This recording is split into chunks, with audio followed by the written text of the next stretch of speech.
Gamers, what is up? It's your boy 12 on the test server. Shout out to Lilith for letting me get my hands on some of these new bells and whistles so I can show y'all a couple things about the new patch coming up. You know, usually we don't get our hands on all these fancy things, but you know, hey, shout out to my liaisons for hooking it up. First things first, y'all can see what we got here. This is actually the brand new Zenith skin.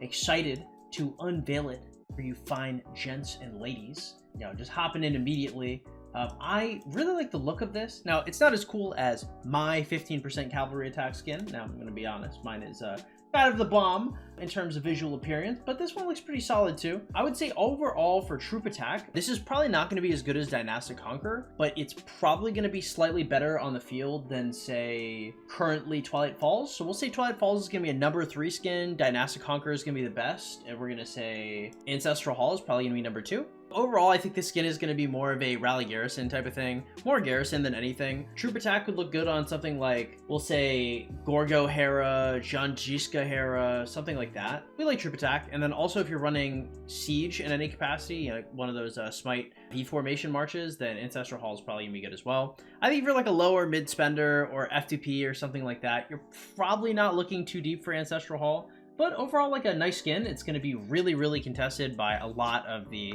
higher tier players. I think this is going to be like an elite late game skin, I would see it as, because I don't see a skin like that getting topped anytime soon, really. Another thing I wanted to look at here was the new formations that we have coming out. You know, before we only had, I believe, 6 formations, but we've got a couple more now. So over here, if we check it out, we have the classic arch, wedge, V, echelon, hollow square, line, triple line. Now we have 2 more coming up. That's going to be Testudo formation, and we're going to have circle formation.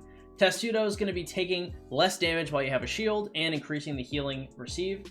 And we're going to have circle formation, which is going to increase the healing received. These formations are not the best, okay? We're probably not going to be running these on the open fields, probably in any capacity. I don't really see a world where healing is meta or where shield is meta. We would have to have like very specific commanders that come out that would really want like a permanent shield. And some kind of permanent shield would probably be broken. It's hard to believe that Testudo formation would make sense over something like hollow square formation. And it is even harder to believe that circle formation would ever take precedent over anything. If you really want like a support formation, echelon, I mean, giving like a 5% bonus buff to whoever is buffing, so like an echelon like Trajan or like echelon like War Drum, stuff like that, like I think that might have some okay use sometimes. So there might be a march that uses echelon. I don't know if there's ever going to be a march that uses Testudo or circle. It just seems really hard to believe. Now, what this is going to do is if you have multiple chaining marches, being able to get these extra formations with like barb damage on them may be good for your chaining marches overall. So there can be some kind of good use coming out of that. Next, we're going to look at some of the new inscriptions that we have coming on of these. Some of the new inscriptions that I saw that I thought were pretty interesting was Even Kneeled. I think this is probably less good than, say, Uplifted, which is going to give you 1% normal attack damage for, I think, like every few seconds the battle's going on, up to 5%, which is pretty solid. It's going to be a 1.5% to normal damage dealt,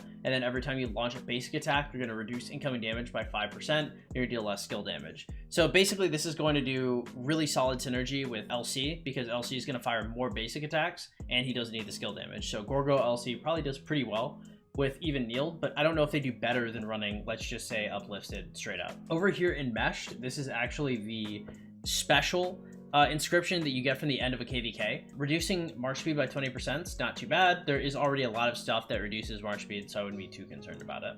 Another new one we have is Boiling Blood.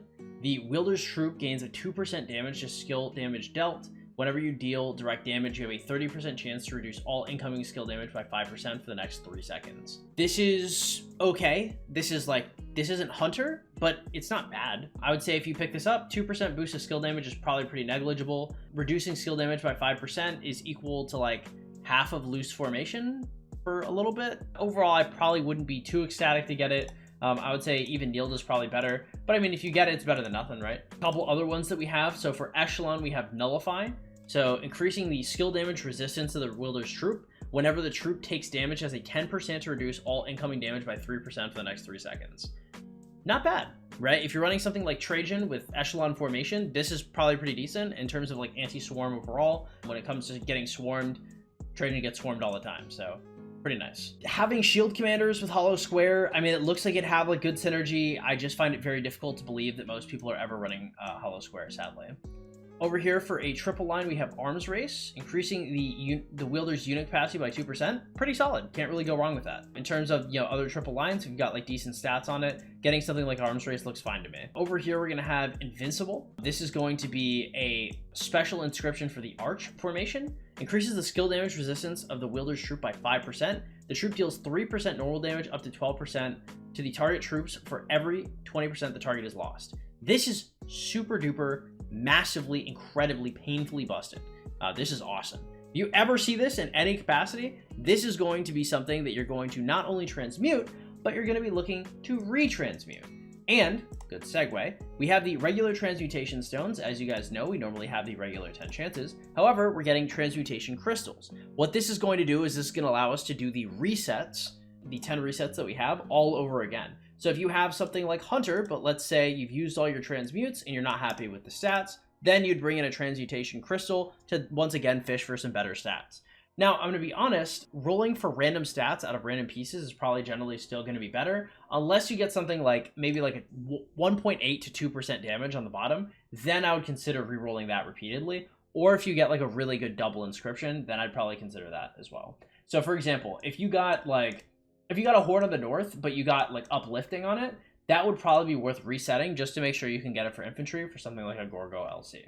Also, we're going to see that we have purple transmutation stones. I actually really like this concept because there's a lot of really good purple pieces out there. Purple pieces max out at 2.5% stats and 1.5% all damage. So theoretically, you could have like a robust that's 2.5% troop health. You could have then 2.5% attack, 2.5% defense, and 2.5% troop health, which means a epic piece could max out at a 10% stat piece. Just being able to keep some of your better inscribed purples and being able to roll them with the transmutation stone seems pretty awesome.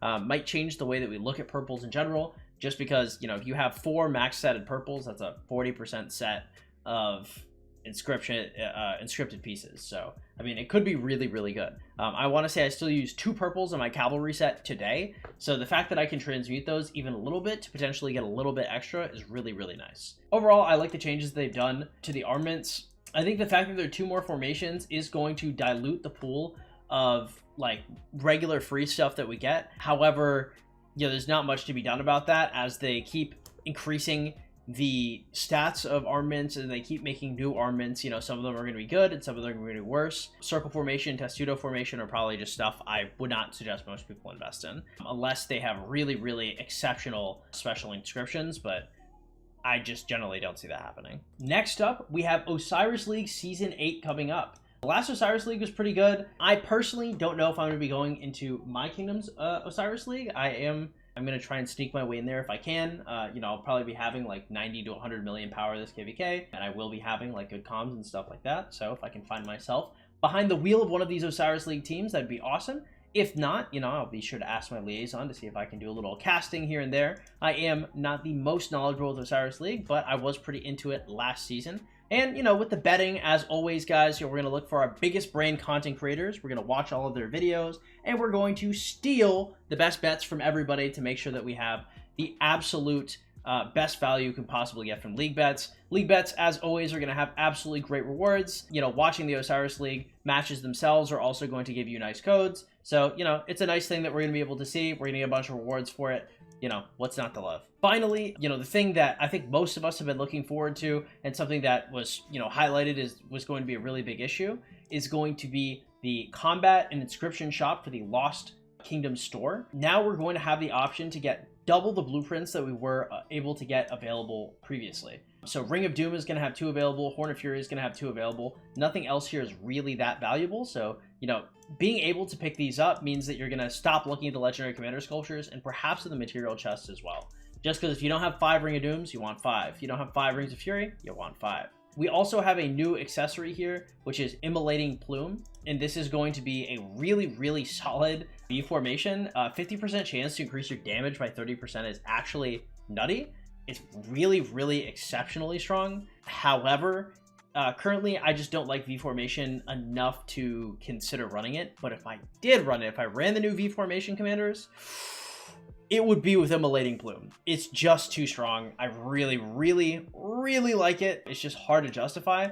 Now, if this were made with Animal Bones, I would immediately swap over to V formation. You'd have to tie me down. If this was made with 120 legendary Animal Bones, yeah, we'd be cooking with gas. But it's not. So Horn of Fury, Ring of Doom, that's what we're looking for. Over here, you're gonna see we also have access to 2 of each now of these KVK blueprints. Now, the really important KVK blueprints we're gonna wanna get here is gonna be Hydra's Blast, which is the single best crit in the entire game.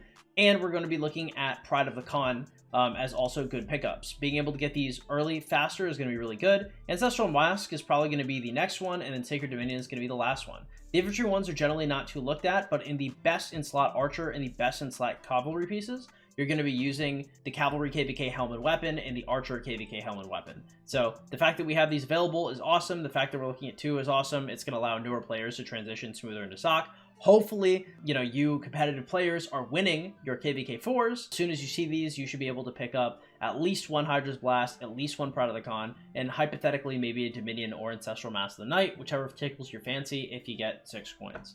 Pretty good pickup. In the Inscription shop, not much has changed. The quantity available is still 1. These are the same inscriptions that you guys are used to. Again, Hunter is basically the only thing that is very useful here. The Echelon one's not as bad. So maybe the Echelon or the Hunter. If you're running V formation, Sharpshooter's not terrible. It's just, again, I'm not usually running V formation at any capacity. Over here, we have the Testudo and the Circle formation pickups. The Testudo one, I don't really like, and the Circle formation, I also don't really like. Also, I would not use your coins on these pieces of non-limited. So if you get access to the Inscription shop, I'd pick up Hunter and I'd call it a day. For the combat shop, again, I like the material choice chest, the half off, the full price. I like Rings of Doom, I like Horn of Fury, I like Hydra's Blast, Pride of the Khan, Ancestral Mask, and Sacred Dominion. They all look pretty good. I generally don't really like to pick up the skins, so I would just make sure that we tunnel on the things that are really important, which are going to be your blueprints coming out of these shops. And that's about it, guys. That's my rundown of the patch. As you can see, my wonderful test server, it feels so weird being on a non-free-to-play account. 300 million power, but again, I'd really like to thank Lilith for giving me the opportunity to just see what's coming up and be able to share it with you guys, my wonderful viewers. If you guys enjoyed this type of content, please be sure to drop a like, a follow, and consider subscribing. Again, this is a sponsored video, so another great shout out to Lilith, and I want you guys to all have an absolutely wonderful day, and I will see you guys tomorrow.